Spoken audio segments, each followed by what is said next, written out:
Top 5 de los choques entre el Congreso y el Ejecutivo en los últimos 3 años del gobierno Petro. Este 7 de agosto se cumplen 3 años el gobierno del presidente Gustavo Petro y dicho periodo ha estado marcado por varios enfrentamientos entre su administración y el Congreso de la República. Por eso hemos preparado el Top 5 minutos de los principales choques o peleas entre el Ejecutivo y el Legislativo de los últimos años.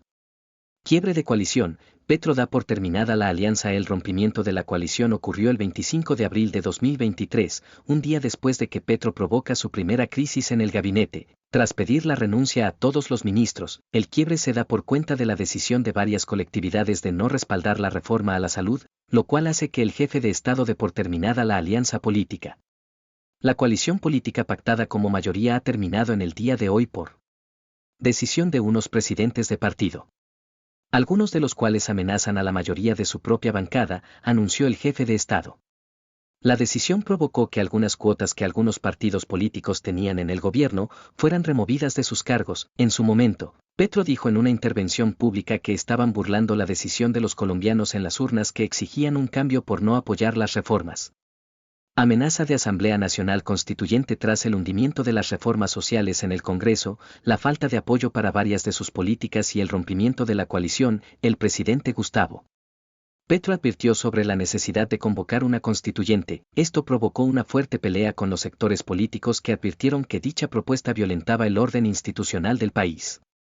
El entonces ministro del Interior, Juan Fernando Cristo, quien llegó al gobierno en julio de 2024, era el encargado de explorar la posibilidad de una constituyente. Como Cristo no pudo convencer a los partidos de impulsar esta iniciativa, surgió la idea de una constituyente a través de una papeleta, que también fue rechazada desde las directivas del Congreso. Efraín Cepeda, entonces presidente del Senado, dijo que la Constitución es clara y una constituyente debe pasar por el Congreso, así que en primera instancia no veo viable esa posibilidad porque no se le puede hacer un atajo a la democracia.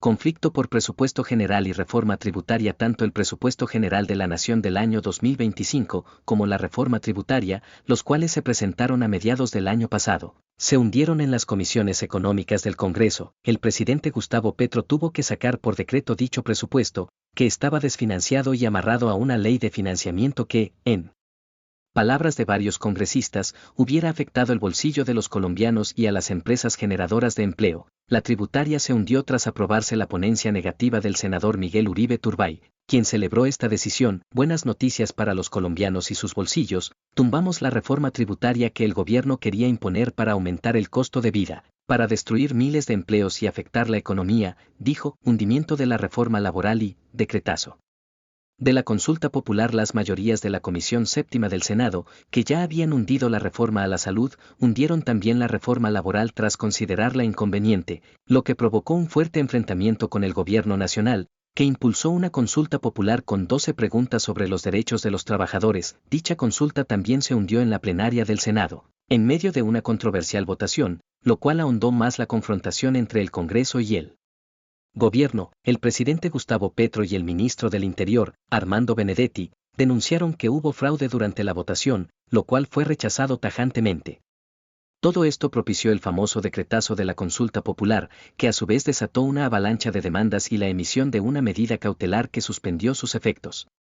El Centro Democrático fue uno de los que demandó la medida ante el Consejo de Estado. Esta era la demanda que ya tenía lista el senador Miguel Uribe, según explicó el senador Carlos Meisel, compañero de curul. Consulte aquí, debates públicos y confrontaciones con presidentes del Congreso. Las peleas entre Gustavo Petro y los dos últimos presidentes del Senado hacen parte de los choques más representativos de los últimos 3 años. Iván Nein, quien presidió la corporación en el periodo 2023-2024, defendió siempre a los congresistas de los ataques del mandatario, tanto así, que una vez decidió levantar abruptamente la sesión en la que se iba a discutir la reforma pensional, en protesta por las afirmaciones de Petro contra los parlamentarios de la Comisión Séptima que hundieron la reforma a la salud. Las injuriosas y calumniosas declaraciones del presidente atentan contra la dignidad que ostentan todos los miembros de esta célula legislativa. En señal de protesta, levanto la sesión y cito para el próximo lunes, sostuvo. El enfrentamiento con Efraín Cepeda, quien fue presidente del Congreso en el tercer año legislativo, fue casi que diario. Pero la confrontación más fuerte, por la connotación del mensaje, fue cuando el mandatario llamó HP a Cepeda por su oposición a la consulta popular.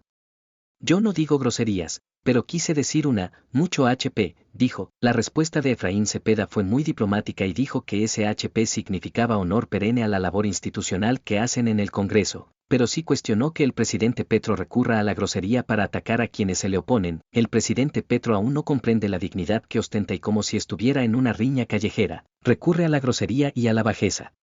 No pienso caer tan bajo, fueron sus palabras. Hay muchos otros episodios que generaron confrontaciones entre el gobierno y el Congreso de la República en los últimos años, como el caso del escándalo de la UNGR, gestión del riesgo, en el que están involucrados tanto miembros del Ejecutivo como del Legislativo, la pérdida de Barranquilla como sede de los Juegos Panamericanos, que motivó el impulso de una moción de censura contra la entonces ministra del Deporte, Astrid Rodríguez, quien terminó renunciando a su cargo antes del debate. También se generaron diferencias por la falta de ejecución de varios ministerios, lo que evitó la realización de proyectos en las regiones, además del reciente decretazo que pondría en marcha gran parte de la reforma a la salud, el cual será demandado por varios congresistas.